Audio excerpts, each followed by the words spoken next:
Hello दोस्तों, स्वागत है आपका मेरे चैनल ए आर केमिस्ट में।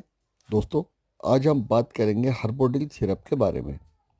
हर्बोडिल सिरप एक आयुर्वेदिक उत्पाद है जो ठंड के लिए एक प्राकृतिक और सुरक्षित उपाय है और सभी प्रकार की खांसी, गले में खराश और दबा हुआ आवाज़ को सही करता है।